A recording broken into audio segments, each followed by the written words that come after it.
cut. What is up guys, it's your boy Pisan. So for today's video,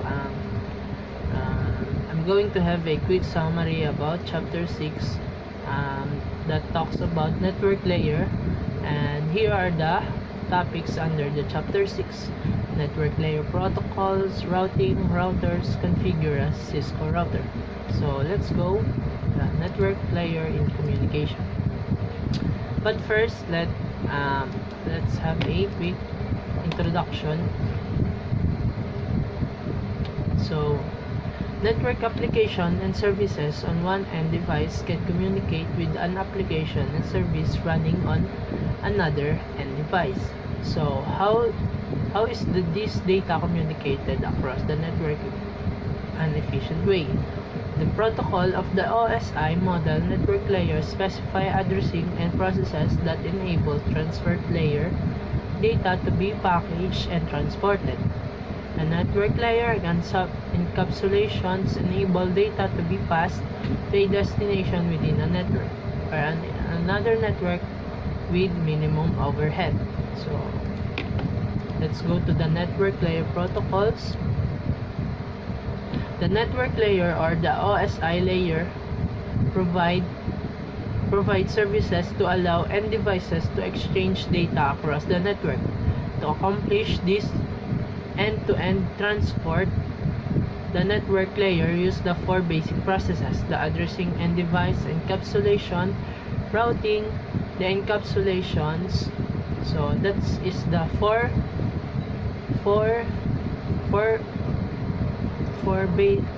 basic processes to connect with end-to-end transporting messages. So next is the network layer protocols. There are several network layer protocols in existence. However, as shown in the figure, but you can see the figure, the network internet protocol version 4 and the internet protocol version 6. In the network, there are two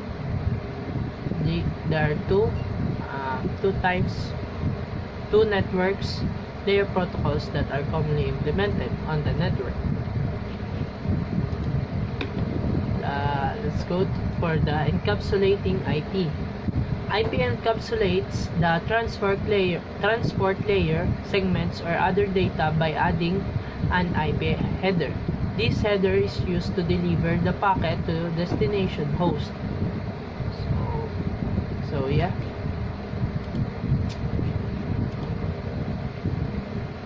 Characteristics of IP.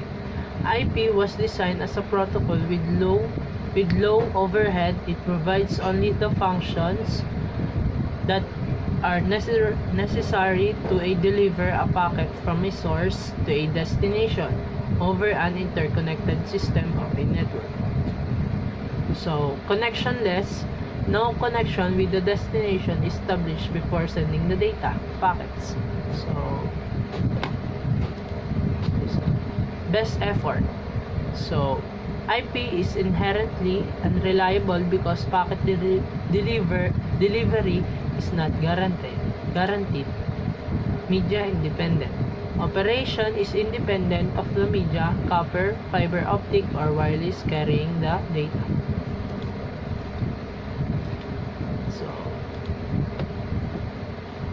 So let's go to the routing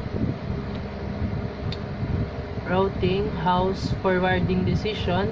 So another role of the network layer is to direct packets between hosts. A host can send a packet to itself, local host, and remote host. A host can ping itself by sending a packet. A special IP protocol version 4 address for 127.0.01, which is referred to as the loopback interface. Pinging the loopback interface test the TCP IP protocol stack on the host. Local host, this is the host on the same local network as the sending host. The hosts share the same network addresses. The remote host is the host on a remote network. that is the three type of destination.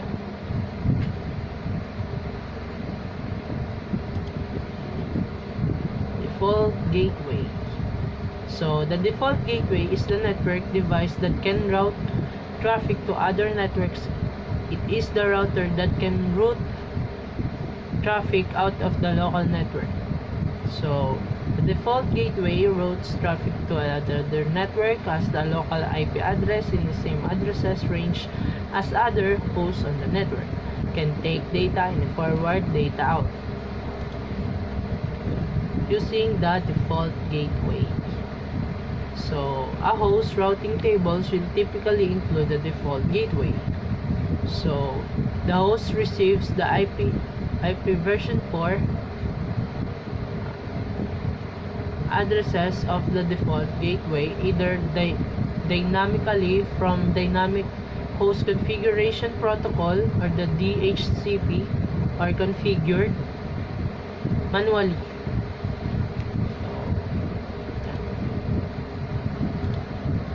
Router routing tables forwarding duration. Router packets forwarding decision. When a host sends a packet to another host, it will use its routing table to determine where to send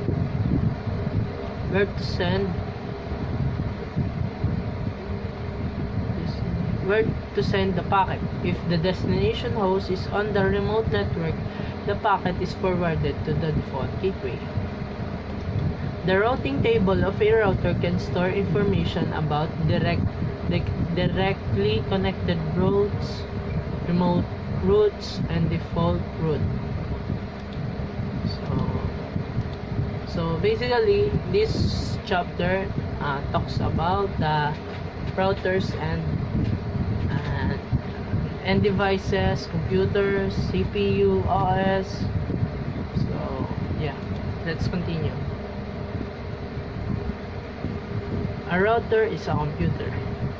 There are many types of infrastructure routers available. In fact, Cisco routers are designed to address the needs of many different types of businesses and networks. The branch, WAN services provider.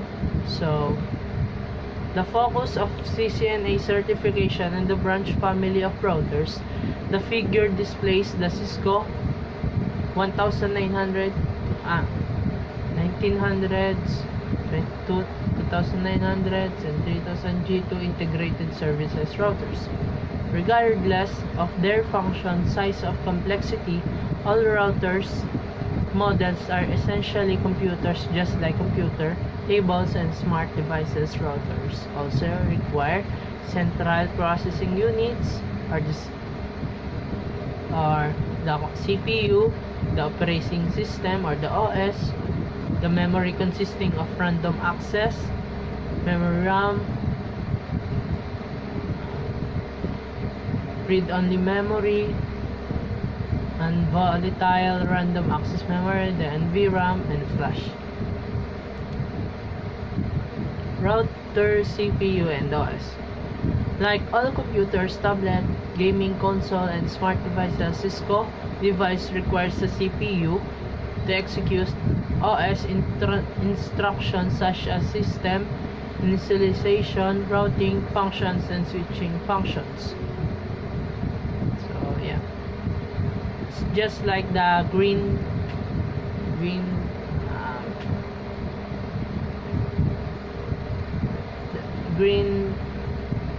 thing on in your device, which that you don't understand. That is the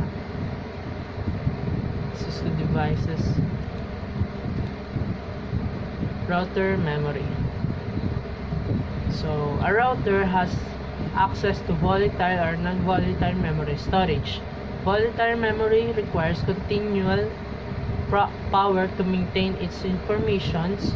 When the router is powered down or restarted, the content is erased and lost. Non-volatile memory retains its information even when a device rebooted.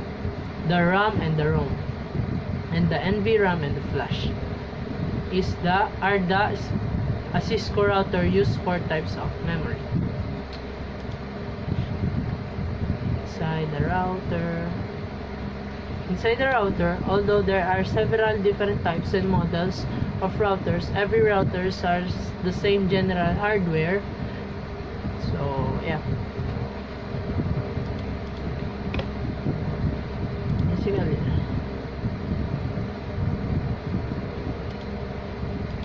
configure a Cisco router.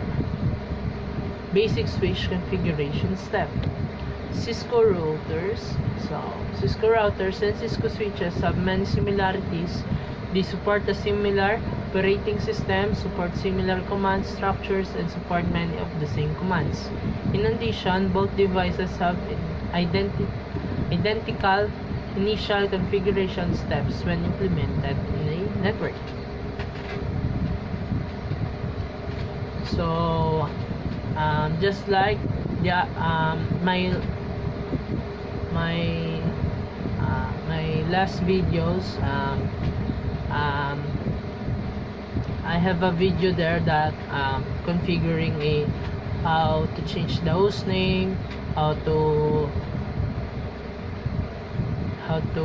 put a password on the line console, secure remote telnet SSH access, secure the exec mode, secure the privileged exec mode, and secure all passwords in the configuration file using the service password encryption, and the banner, to put the banner. So yeah, and connecting to the router and switches. So yeah, you can see it on the channel, on this channel, the tutorial of configuring. So similar to configuring a switch, the task listed.